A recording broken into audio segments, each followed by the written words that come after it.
A millionaire laughed at a struggling waiter, telling him he would never succeed. Years later, the same millionaire found himself in court, desperate for mercy.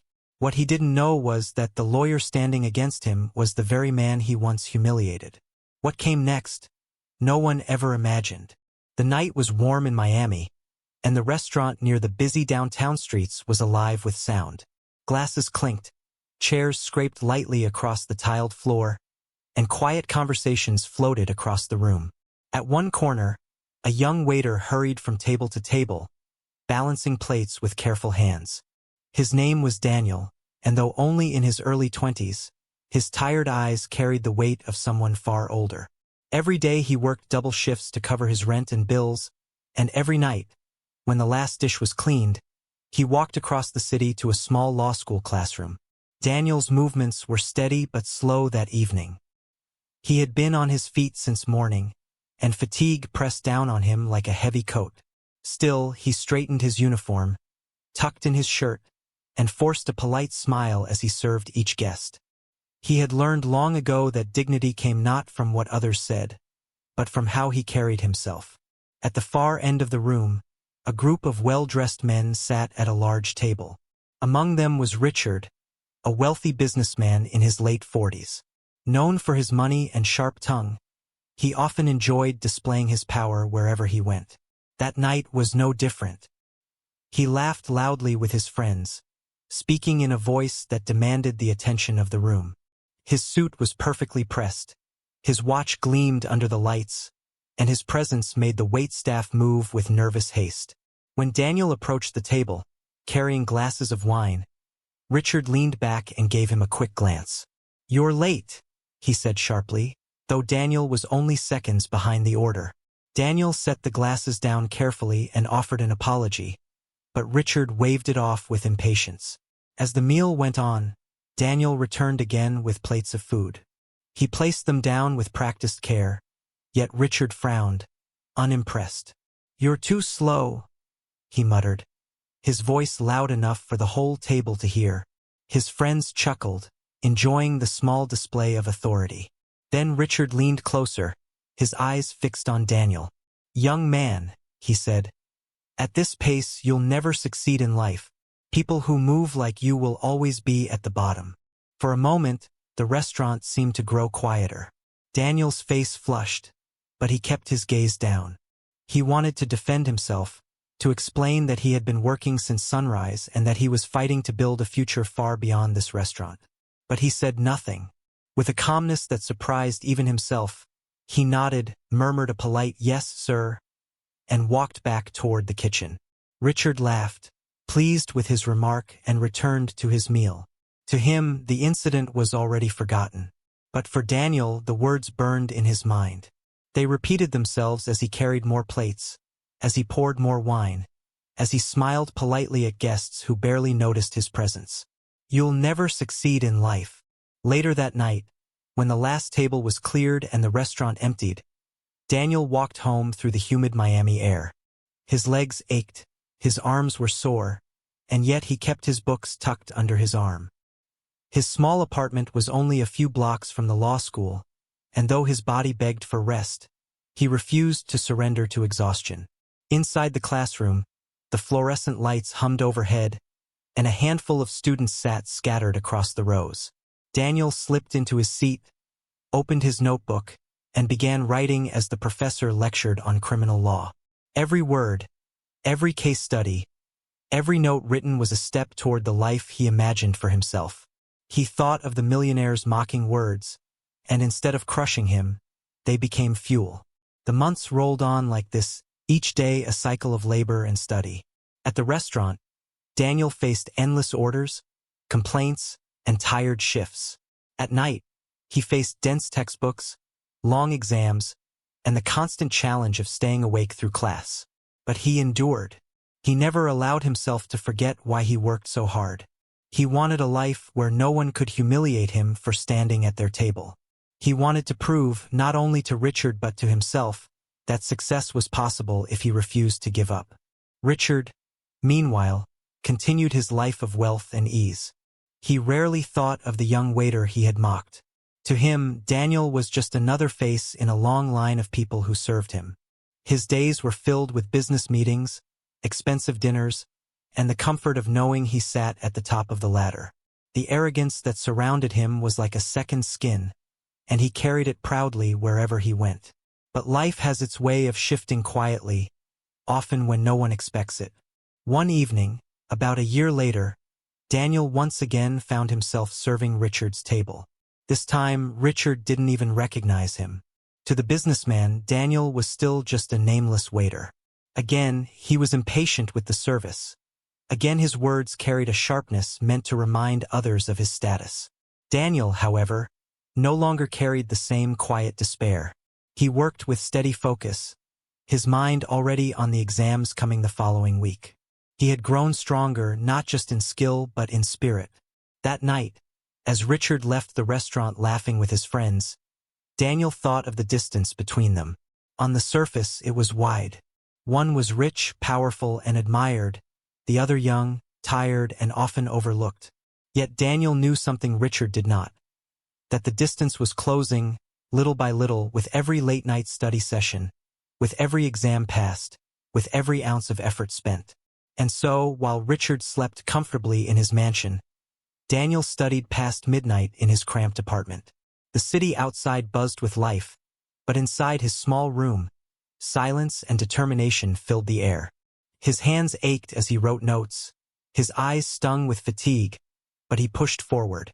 For in his heart, he carried both the sting of humiliation and the fire of perseverance. He did not know when or how his path would cross again with the man who once mocked him. But deep within, he knew one thing with certainty: the future would not look like the present. And with that thought, he turned another page of his textbook, his pen scratching steadily across the paper, his dreams pushing him forward into a tomorrow he had yet to see. The years began to weave themselves into Daniel's life like threads of struggle and hope. Miami streets stayed busy with the hum of traffic and laughter from restaurants. Yet for Daniel, the nights stretched long and heavy. By day, he wore the uniform of a waiter, carrying trays and wiping tables under the weight of exhaustion. By night, he shifted into the role of a student, notebook open, eyes fixed on legal codes and case studies. His world was small, but his ambition was wide. Often, when he dragged himself into class with tired hands and a weary face, other students whispered about how he managed to keep up. Some admired his persistence, others doubted he could last. Daniel himself never offered excuses. He sat quietly, absorbing every word the professors gave, letting the lessons settle deep in his memory. What kept him going was not just ambition, but the sting of a voice that refused to leave his head. You'll never succeed in life. Richard, on the other hand, thrived in the opposite world. He continued his life of power, his name moving through business circles with the weight of influence. He stood at meetings with confidence, investing in ventures that promised quick profits. His dinners were rich, his wine expensive, and his friends many, though most gathered around him for his wealth rather than his company. His arrogance grew with each success, and his careless words at that restaurant years earlier were long forgotten to him. To Richard, the world bent around his desires. But to Daniel, those words were alive every night he sat at his desk. When his body begged for rest, when the ink on the page blurred under heavy eyes, it was that memory that pulled him forward. He studied case after case, writing notes until his fingers cramped, reading textbooks until the sun rose. Slowly, results began to appear. His professors noticed his sharp understanding. His grades climbed. He started to believe that the dream he had nurtured in silence was within reach. At the restaurant, the days didn't change. Customers came and went, and many never looked him in the eye. Yet Daniel carried himself with quiet strength. The insults that once burned now hardened into resolve.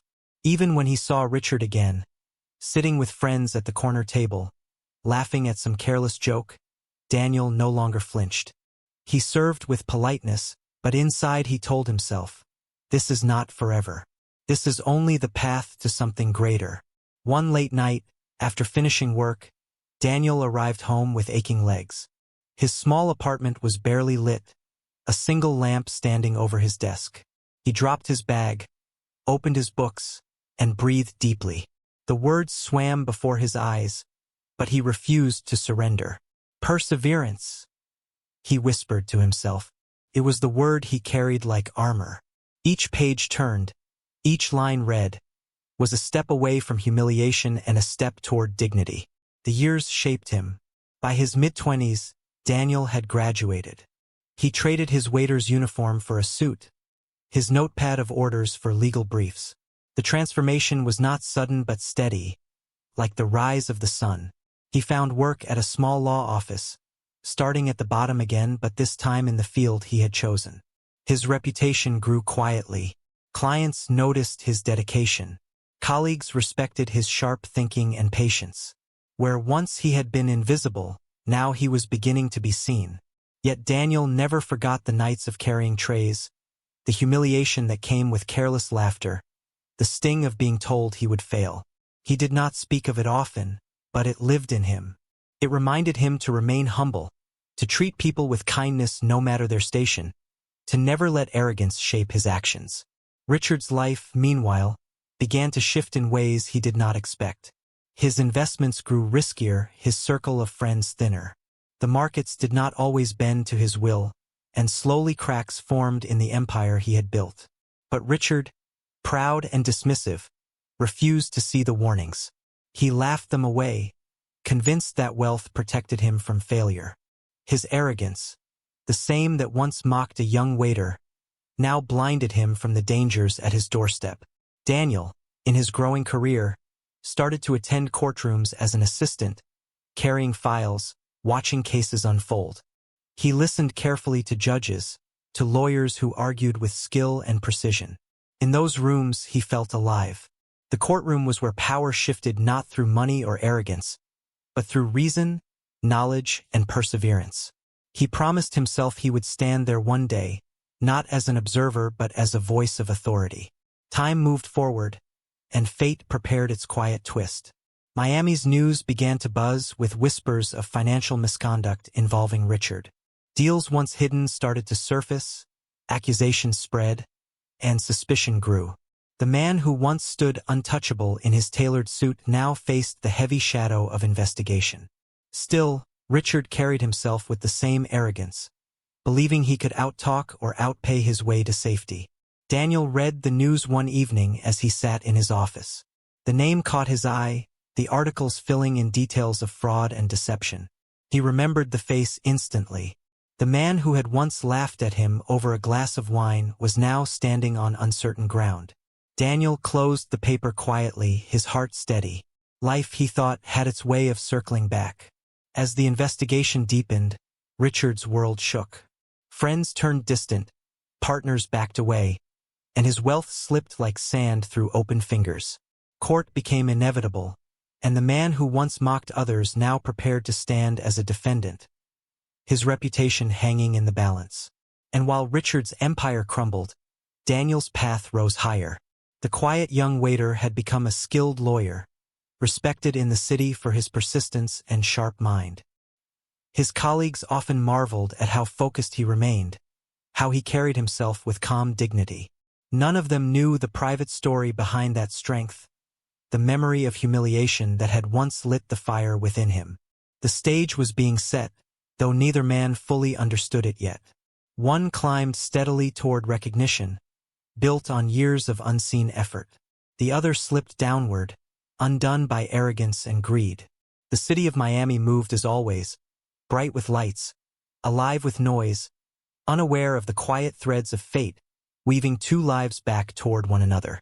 And somewhere in the middle of this, as Daniel walked out of a courtroom one evening, the echo of those old words returned to him, softer now but still alive. "You'll never succeed in life." He smiled faintly to himself, not in pride, but in quiet certainty that destiny had other plans. The storm that Richard had ignored for years finally broke over him. Miami's newspapers carried his name on their front pages, and television anchors discussed his fall with sharp words. Accusations of fraud surrounded his business, investors demanded answers, and the government prepared its case. The same man who once strutted into restaurants with laughter and arrogance now found himself sitting alone in his mansion. Phone calls unanswered, friends gone silent. Court dates were set. Richard hired lawyers with the same confidence he once displayed in business, telling himself money could still solve his problems. Yet the walls were closing in, and even the best attorneys struggled with the weight of evidence. Richard remained proud, but beneath that pride lived a fear he refused to show. Daniel, meanwhile, was carving out his place in the world of law. By now, in his late 20s, he had gained recognition in Miami for his quiet determination and his ability to see cases with clarity. He was not flashy, nor did he chase fame. He worked steadily, spoke carefully, and treated each client with dignity. His past had taught him to never dismiss anyone, no matter their position. Those who worked with him respected his humility as much as his skill. One afternoon, Daniel received a case assignment at his office. The papers were thick, the details complicated, but the name stamped across the file froze him where he sat. Richard, the same man whose voice had once cut into him like a blade, telling him he would never succeed. For a long moment, Daniel stared at the name. Memories returned. The sound of laughter at the restaurant table, the sting of humiliation, the quiet nights spent turning pain into fuel. Now here he was, standing as the lawyer on the opposite side. He closed the file carefully, his breath steady. He had always believed life could change in unexpected ways, but never had he imagined such a meeting. This was not chance. It was the slow weaving of destiny. As the first day of court approached, the tension in Miami grew. People whispered about Richard's downfall, wondering how far he would fall, wondering if his money could save him one last time. For Daniel, the days leading up to court were filled with preparation. He studied the evidence, read every line of testimony, and built his arguments with care. His colleagues noticed his quiet focus, but none of them knew the personal history between him and the man he would face. Daniel kept it hidden. This was not about revenge. It was about justice. The morning of the trial, the courthouse stood tall under the bright Miami sun. Crowds gathered outside, reporters held cameras high, and the air buzzed with curiosity. Inside, the courtroom filled with the heavy silence that always came before a major case. Richard entered wearing an expensive suit, though it hung on him with less confidence than before. His face looked older, drawn with stress, though he tried to hold his chin high. He glanced around, taking in the room, perhaps still believing he could control the outcome. Then Daniel stepped forward. His suit was plain but neat, his expression calm. He carried no arrogance, only quiet strength. As he walked toward his table, a hush fell over the courtroom. Richard's eyes landed on him, and for the first time in years, recognition sparked. His brow furrowed, and his lips parted slightly, as though words failed him. He remembered the waiter, the young man he had dismissed as nothing. And now, standing tall, confident, and respected, that same young man was his opponent. The silence in the room deepened. For everyone else, it was a trial of fraud and corruption. For Richard and Daniel, it was the collision of past and present, the reversal of roles neither had expected. Richard leaned back in his chair, struggling to hide his unease. Memories flooded him, the restaurant, the words he had thrown so carelessly. He had forgotten the waiter the moment he walked out of that restaurant, but the waiter had not forgotten him. And now life had brought them face to face again, but the power had shifted. Daniel took his place at the front, his voice steady as he introduced himself to the court. He did not glance at Richard, did not let personal history show on his face.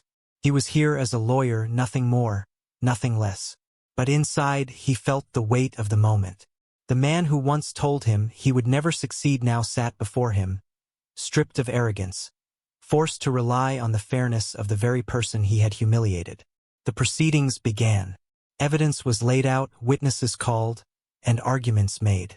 Daniel spoke with calm authority, each word measured, each point clear. His years of perseverance had built not only knowledge but patience, and it showed. The courtroom listened. Even the judge watched him with respect. Richard, on the other hand, struggled. His defense faltered under the pressure of evidence, his once powerful voice carrying little weight in the face of facts. For every argument his lawyers presented, Daniel was ready with reason, with truth, with persistence. The imbalance grew clearer with each passing day. Still, Daniel never allowed arrogance to touch him. He did not smile in triumph, nor did he remind Richard of their past. He carried himself with dignity, remembering always the lessons of humility he had learned through hardship. For Richard, however, the humiliation cut deep. To sit in court, powerless, facing the young man he had once belittled, was a reversal he could hardly bear. Each time Daniel spoke, it was a reminder of his own arrogance, a mirror held up to his past cruelty. The courtroom remained tense, each day filled with whispers and speculation. Outside, the city watched closely. Reporters wrote of the millionaire's fall, of the young lawyer's rise, though none knew the full story tying them together. As the trial moved toward its climax, Richard's desperation grew. He had lived a life believing money could shield him, but here in this courtroom, it was perseverance, integrity, and truth that held power. And Daniel, the young man who had once walked home through Miami nights with aching legs and heavy textbooks, now stood at the heart of it all, a living proof that destiny could turn in the most unexpected ways. But the end had not yet come. The trial was not finished. The last arguments were yet to be made, and the final judgment still hung in the balance. And as the courtroom settled into silence once more, both men knew the next word spoken would carry the weight of everything they had lived for. The courtroom seemed to hold its breath as the final days of the trial arrived. The walls echoed with the footsteps of lawyers, the shuffle of papers, and the quiet murmurs of spectators who filled every bench. Outside, Miami's sun blazed against the courthouse steps, where reporters and curious onlookers gathered daily, waiting for updates. For many, it was simply the trial of a millionaire accused of fraud. But for Daniel and Richard, it was something deeper, something far more personal, though unspoken. Richard sat at the defense table, his once confident posture now stiff, his suit carefully pressed yet unable to mask the tension on his face. The arrogance that had defined him seemed to have slipped away with each passing session. He knew the weight of the evidence stacked against him, knew the eyes of the court were watching not just his fortune but his integrity crumble. 4 years, he had believed himself untouchable. Yet here, under the bright lights of justice, his empire looked fragile. Across the room stood Daniel, no longer the young man carrying trays through a crowded restaurant, but a lawyer respected for his composure and skill. He spoke with clarity, presenting each piece of evidence with patience and calm authority. His voice never rose, but it carried across the courtroom, steady and firm. Colleagues admired his discipline, spectators noted his confidence, and even the judge listened with careful attention. Still, Daniel never let his past slip into his words. He did not remind Richard of their first meeting, nor did he allow bitterness to creep into his arguments. For him, this trial was not about revenge but about truth. Yet deep inside, he could not ignore the quiet irony of it all. The same man who had once told him he would never succeed was now relying on his fairness, pleading indirectly for dignity before the court. As the final arguments approached, the tension sharpened. Richard's defense team tried to discredit evidence, to cast doubt where they could, but their efforts rang hollow. Daniel countered each claim with steady reasoning. Witnesses spoke, documents revealed hidden fraud, and slowly the picture formed of a businessman who had built wealth not on honesty, but on deception. Richard watched it all with a growing weight on his shoulders. Each time Daniel spoke, he was reminded not just of his crumbling fortune, but of the night years earlier when he had mocked a tired waiter. At the time, it had seemed nothing, a careless remark thrown into the air for the amusement of his friends. But now that remark returned with sharp edges, echoing in his memory, cutting deeper than the accusations themselves. He had dismissed a young man as nothing, and now that same man stood in court as his opponent, holding the respect of everyone present. The final day came, and with it, the closing statements. The air in the courtroom was heavy, each person aware that the next words would shape the outcome. Richard's lawyers spoke first, weaving arguments about misunderstandings, about flawed evidence, about the possibility of mistakes. They spoke of Richard's years of success, his contributions to the community, his reputation. Yet their words felt thin, lacking the strength to cover the cracks.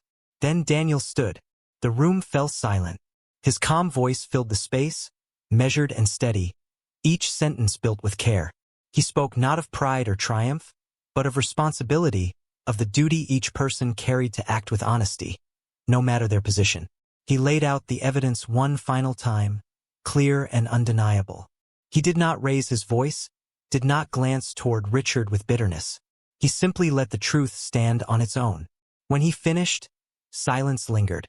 The judge nodded, the jury withdrew, and the room settled into waiting. Minutes felt like hours. Richard sat still, his face pale, his hands clasped tightly. Daniel remained composed, his gaze forward, his heart steady. The jury returned. The foreman stood, delivering the verdict with solemn words. Guilty on multiple counts. The courtroom stirred with murmurs, reporters scribbling furiously, spectators whispering in surprise. Richard closed his eyes, the weight of it crashing over him. The man who once laughed loudly in restaurants, who spoke with arrogance in boardrooms, now sat humbled, his empire gone, his reputation shattered. Daniel did not smile. He did not celebrate. He simply gathered his papers, bowed his head respectfully to the judge, and prepared to leave. His role had been fulfilled, his duty carried out with integrity. But as he walked past Richard, their eyes met briefly. In that glance, no words were spoken, but the weight of years passed between them. Richard's eyes carried something they had never held before: recognition, regret, and perhaps a plea for understanding. For Daniel, the moment was not one of victory, but of reflection. He remembered the young waiter who had once been humiliated, the nights spent studying in a dim apartment, the exhaustion that nearly broke him. He remembered how arrogance had cut him down, and how perseverance had lifted him up. Now, standing as a lawyer respected by the court, he understood fully the lesson life had written. Destiny was unpredictable, humility essential, and perseverance stronger than any insult. As Richard was led from the courtroom, surrounded by whispers and cameras, Daniel stepped into the bright Miami sun. Reporters called his name, eager for a statement, but he offered only a brief nod and walked on. His work was not about fame, nor about proving himself to those who had doubted him. It was about the quiet certainty that he had walked a hard path with dignity, and that dignity had brought him here. That night, Miami's streets buzzed as always, the lights of restaurants glowing against the dark. Somewhere, another young waiter carried trays, another dreamer fought against exhaustion, another voice whispered doubt. And perhaps, years from now, another story would unfold, just as unpredictable, just as powerful. For Daniel, the story was never about revenge. It was about proving that the lowest point of humiliation could become the starting point of greatness. It was about showing that every person deserved respect, because tomorrow might look nothing like today. The trial was over, but its echo remained. One man's arrogance had collapsed, another man's perseverance had risen, and destiny had written its lesson clearly. Life turns in ways no one can predict, and those who walk with humility walk with strength. And so Daniel walked on, his step steady, his heart calm, carrying the quiet knowledge that he had not only succeeded in life, but had done so without ever losing his dignity.